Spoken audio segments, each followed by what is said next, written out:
Hey everyone, thanks for joining me today. I wanted to share a project that I have been working on, and what inspired me to do this was creating this little cutie ephemera book that I have yet to finish and decorate, but I thought it was so easy for me to be able to see what I have instead of pulling out bins or boxes to kind of fish through, and then potentially maybe the items getting damaged as I'm rummaging through, right?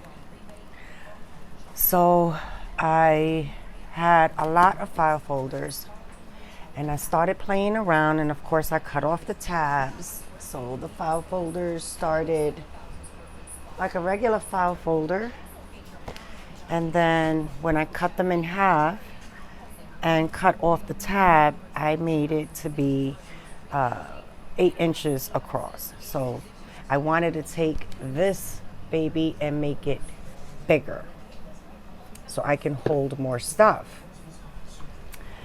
And I started playing around, and then I kind of, let's see, because I'm in a couple of different stages here. Let me put this aside. I even picked my paper. I started playing around and I started taping them together like this with a little bit of a gap in between. And I was like, wow, how far can I go? So I did that for a few of them. So it's like they're really flexible and they can turn and flip, right? And then I started taping them together, and I did 6 of them. So you can flip this any which way you want, and this is regular packing tape, nothing special, from the Dollar Tree, or the 99. So once I did that, I ended up doing this. So I have 6 of them all put together like that. Right? So then I was like, wow, how can I bind it? Pulled out some cereal boxes and I cut it slightly bigger. I think I did 8 and a quarter by 12 and a quarter, because this is 12 inches, or roughly 12 inches. I might have cut them a little. I think they're like 11 and a half. Are they? I'm not even sure. 11 and 3/4. So that was perfect, right? So I cut this to be a 1/4 inch wider so I can use my 12 by 12. So this is how I came up with that process. So I was like, okay, now let's think about paper. And I have a lot of unfinished paper pads, and over the years my preferences has changed. So I pulled out, I think this was like a Sweet Princess, and I pulled out all the ones that didn't have glitter, and I pulled out 12 sheets, right? 2 for my cover and then 10 for the inside. And I thought these were cute in the mints and greens and the pinks, right? This is an older paper pad. I think it was called Little Princess. And I think this was one of the first paper pads that I've used. Yes, because, my puppy, Luna, when she was small, got to this paper pad. And I did pull out some with the glitter for my cover. And then this is what I came up with. This is my first one that I created.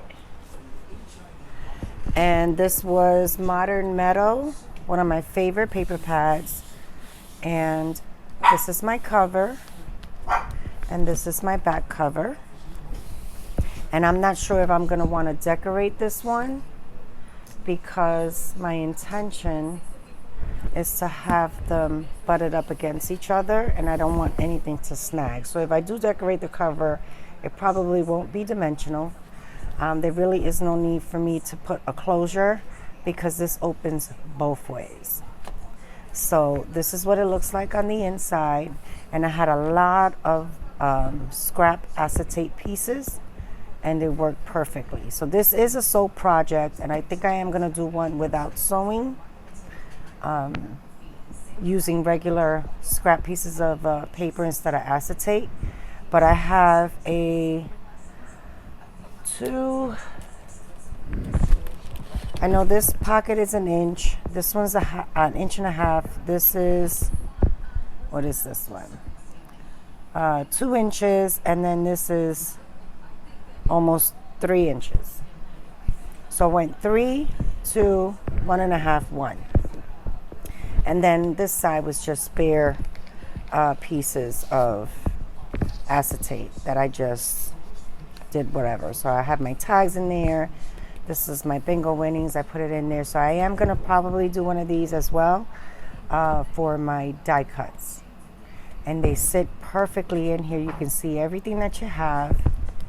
I even put the cut aparts. These were the cut aparts from the same collection that I used. So if I do anything, I might just do something like this. Very lightly decorated. And then here I can put what's in here, whether it's vintage ephemera, butterflies, die cuts, whatever. And then it opens like this. So I have some other random, and this is all stuff that I found laying around my desk. I still have to rummage through this. So in my organizing, as I find them, I just put them in here. And then as I keep creating these, I can better organize them. And then I have these. These were also bingo winnings. So I put them in here, cute little die cuts. And then, that's not all. If you flip it the other way, we have more. And that's that. These are some die cuts, again, from Happy Mail that I want to use. So I just put them in there for safekeeping. And when you look at it, this is what it looks like. So from the right facing side, when you first open it, you have 2, 4, 6 pages. And on the back side, you have 4 pages. Because remember, 2 of the folders are glued onto the cover. So you have access to those on one side, but not the other.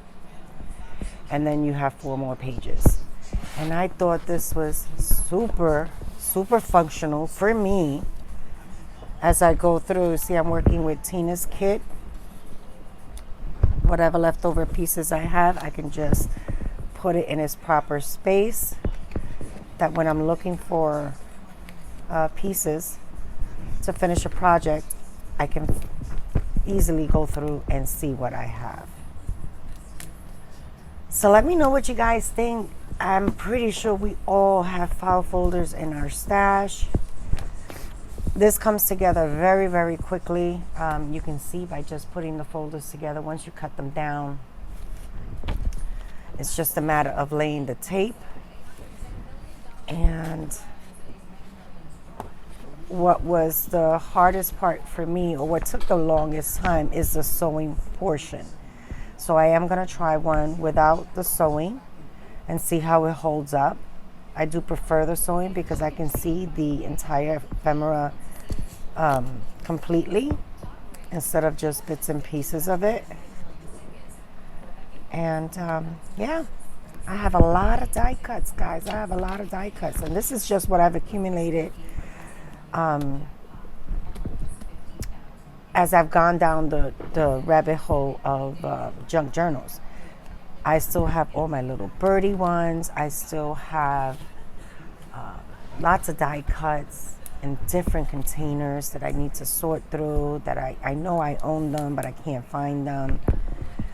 Tons of die cuts like these. Some from my magazines, and I just can't when I need them, I can't find them. So I'll probably end up having a whole shelf of these and be able to use what I have. Put it to good use. I mean, I filled this one up really, really fast. And this was just one container like this. And you see I have die cuts in there that I still have to sort out. But yeah, let me know what you guys think. As always, stay blessed, stay healthy, stay safe. And I'll catch you at the next one. Bye now.